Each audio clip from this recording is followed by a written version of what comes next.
Welcome to the Nonprofit Compliance Brief, where we explain charitable solicitation and multi-state fundraising requirements in clear, practical terms for nonprofit leaders and finance teams. This podcast is produced by Ironwood Registrations. Yeah, thanks for having me. I'm really looking forward to unpacking this one today. So today we're tackling a subject that I know it keeps a lot of executive directors and CFOs up at night, even if they don't quite realize why they're losing sleep yet. Right, it's the unknown unknown. Exactly. We have this very traditional idea of how a nonprofit grows. You know, you picture a boardroom, a strategic plan, maybe a big map on the wall where you stick a pin in Texas and say, okay, team, in Q3, we launch in Texas. Yeah, the old command and conquer model. Mm. It's very intentional and, very top down. You decide where you go, and then you go there. But looking at the reality of the sector right now, that model feels almost vintage at this point. It's like using a rotary phone. The reality for most organizations today is messy, it's organic, and frankly, it's accidental. We're talking about the phenomenon of the accidental national organization. That is the perfect term for it. And that's really the central tension we need to explore in our deep dive today. Because you have organizations that wake up one morning, they look at their donor data, Yeah. and they realize, wait, we aren't a local charity anymore. Right, it just happens. Yeah, they did decide to go national. They didn't have a board vote on it. The internet just kind of decided for them. And that's the mission for today. We want to trace exactly how that happens, how you go from a local food pantry to a multi-state operational headache without ever buying a plane ticket. Yeah, and more importantly, we need to look at the friction that creates. Because there is a serious lag between fundraising success and compliance reality. Which is a dangerous gap to fall into. It really is.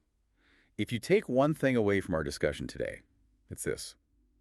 Compliance tends to expand alongside fundraising growth, and organizations that review requirements periodically avoid most problems. So it's not a static box you check once? No, definitely not. It's a living, breathing shadow that grows right alongside your revenue. If your fundraising footprint expands, your regulatory footprint expands. The problem is the fundraising moves at the speed of fiber optics, and the regulation moves at the speed of, government bureaucracy. Which is to say, very slowly. Okay, so to understand this disconnect, I think we have to look backward for a second. There's this concept of the physics of fundraising. It sounds academic, but it's actually really simple. Just 20 or 30 years ago, geography had a hard constraint on asking for money. It was a literal physical wall. Think about the classic fundraising toolkit from the 1990s. You had the gala dinner, the charity 5K fun run, the direct mail drop, maybe a bake sale. And what do all those have in common? You have to physically be there. Right. If I'm holding a gala, I'm renting a ballroom in Chicago. If I'm sending mail, I'm paying postage to specific zip codes. Exactly. The cost of acquisition and the logistics of the event acted as a natural containment field. Yeah. You knew you were soliciting in Illinois because you were standing in Illinois. The compliance was obvious because the physical footprint was obvious. You didn't need a data analyst to tell you where your liability was. You just looked at your feet. Right. And that's what has completely evaporated. We've traded that physical friction for digital acceleration. Because now we have online giving platforms, peer-to-peer software, social media, email automation. And I want to be clear, these tools are fantastic for mission impact. We aren't saying don't use them. They allow small organizations to punch way above their weight class. But they act as a catalyst. A massive catalyst. They have completely decoupled the act of solicitation from physical location. A small team in Oregon can hit send on a newsletter, and that message lands in inboxes in all 50 states simultaneously. It's the death of distance, essentially. But let's get granular on the mechanics here, because I think a lot of leaders assume, well, we aren't targeting New York, so we don't have to worry about New York. How does a local charity practically end up with donors in completely different regions? It's almost never a strategic decision. It's usually organic growth. The most common pathway we see is peer-to-peer fundraising. You mean like a birthday fundraiser on Facebook Yeah. or someone running a marathon? Exactly. Let's say you run a local animal shelter in Austin, Texas. You have a super enthusiastic volunteer who gets a new job and moves to Seattle. But they still love your mission. They decide to run the Seattle Marathon and set up a fundraising page for your shelter. Okay, classic scenario. They want to support the dogs back home. Right.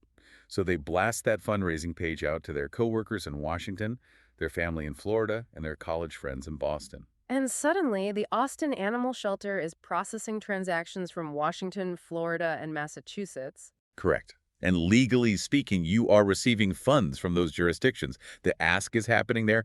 You didn't plan for it, but the money is in your bank account and the data is in your CRM. That's the Trojan horse scenario. It comes in through a friend. What about the viral moment? We all dream of going viral, but you're telling me that can actually be a compliance nightmare? It is the ultimate be careful what you wish for scenario. If a local news story gets picked up by a national syndicate or an influencer shares your campaign, the floodgates open. You might get 5,000 donors in 48 hours. Which sounds amazing. It is amazing for the bank account. But if those donors are spread across 40 states, you have just triggered registration requirements in potentially dozens of jurisdictions overnight. Wow. So your success creates your liability. I also feel like remote work has probably accelerated this with board members, right? Huge acceleration. It used to be your board was made up of local business leaders. Now, you might recruit a treasurer who lives in Denver and a secretary who lives in Miami. They want to help, so they email their networks in Denver and Miami. It's innocent, but it's technically exporting your solicitation into a new legal territory. So this brings us to the most technical part of this discussion, the difference between passive visibility and active solicitation. Because I hear this pushback all the time. I have a website. The internet is global. Does just having a website make you a national fundraiser? That is the big question. The distinction here is between being found and reaching out. Passive versus active. Right. Passive visibility is having a website that anyone can find. If you have a site that describes your work and has a generic donate button, but you do nothing to drive traffic to it from other states, you are generally safe. You are like a billboard on the digital highway. So if I'm that Austin animal shelter and someone in Maine randomly finds my site via a Google search and gives me $50, I'm probably not a multi-state fundraiser. Likely not. That's passive. But the tipping point is when you shift to active outreach. That is where the compliance obligations change. Define active in this context. What tips the scale? Active is when you target. It's when you send targeted emails, run specific digital campaigns, or directly ask for funds from people in those states. Wait, let's pause on the email thing, because every nonprofit sends newsletters. If I have a spring appeal email and I send it to my whole list. Does your list have people in it who live in other states? I mean, probably. People move. Then you are actively soliciting in those states. If you send an email inviting a donation to a person in a specific state, you are soliciting that state. It doesn't matter that you pushed one button to reach 5,000 people. You essentially knocked on 5,000 digital doors. That is a crucial distinction. Retaining a past donor counts as soliciting a new state if they move. Absolutely. You are sending a request for money into that jurisdiction. See, that's where the accidental part comes in. The development director hits send on the spring appeal, and the finance director doesn't know that 15% of that list has migrated out of state. Precisely. The disconnect between the development team and the finance team is root cause of noncompliance. Okay, so if I'm a finance director or a nonprofit leader, what should I be looking for in my data? What are the indicators of growth? There's a specific checklist you can run through. First, look for recurring donations coming from multiple states, not just one-offs, but a pattern. So cluster analysis, essentially. Exactly. Second, are you launching targeted campaigns that aren't geo-fenced? Third, look at your growing online engagement metrics from new regions. And fourth, are you establishing partnerships with entities beyond your home state? Like a corporate sponsor with a national footprint? Yes. And note that these signals usually appear gradually, making them easy to miss if no one is watching. So let's talk about the compliance implications. Why does this actually matter? Because I can hear the skeptics saying, so what? I'm a good charity. Is the state really going to care? They do care. As your fundraising footprint expands, so do the expectations from regulators. States view charities similarly to how they view businesses. They want to protect their residents from fraud. So what actually changes for the nonprofit? What are the specific consequences? Well, it means the need for additional state registrations. It means managing varied renewal cycles because different states have different deadlines. And it requires increased coordination and reporting. Which sounds like a massive administrative burden. It is. That's why being proactive versus reactive is so important. Understanding this helps you plan resources rather than scrambling to react to penalty letters from state agencies. I want to pivot to some myth busting. There are so many bad assumptions floating around the sector about this. Oh, there really are. Let's hear them. Myth number 1. We are too small to have multi-state obligations. Nobody cares about my small budget. False. It is often about activity, not just revenue size. If you are actively soliciting, You have obligations. Small charities fly under the radar until a consumer complaint triggers an investigation. Myth number 2. Our online donation platform handles all the legal compliance. We use a big vendor, so we're covered. This is the biggest trap in the industry. They usually don't. The liability stays with the charity. The platform is just the payment processor. You are the solicitor. Okay, myth number 3. Occasional out-of-state donations don't matter. It's just a drop in the bucket. While there are thresholds in some states, a pattern of outreach matters more.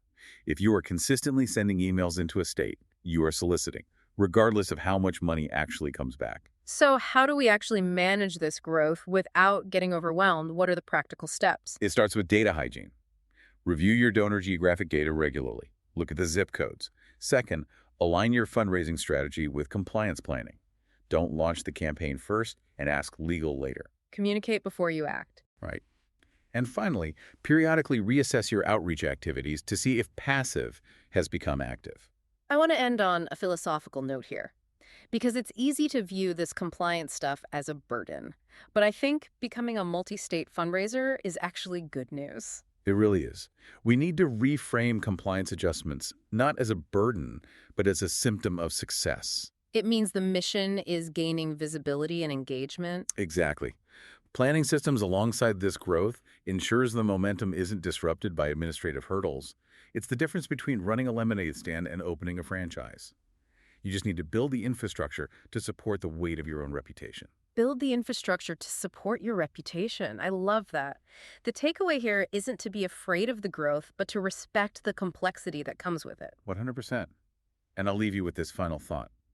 You may not have decided to become a national fundraiser, but the market decided for you. The internet made the choice. Yes. So the provocative question is this. Is your operational infrastructure growing as fast as your reputation? If your front office is moving at the speed of social media and your back office is moving at the speed of paper files, you have a gap to close. Is your back office keeping up with your front page? That is a fantastic question to end on. If you found this discussion helpful, you can find additional compliance guides and visual resources at ironwoodregistrations.com. Thanks for listening.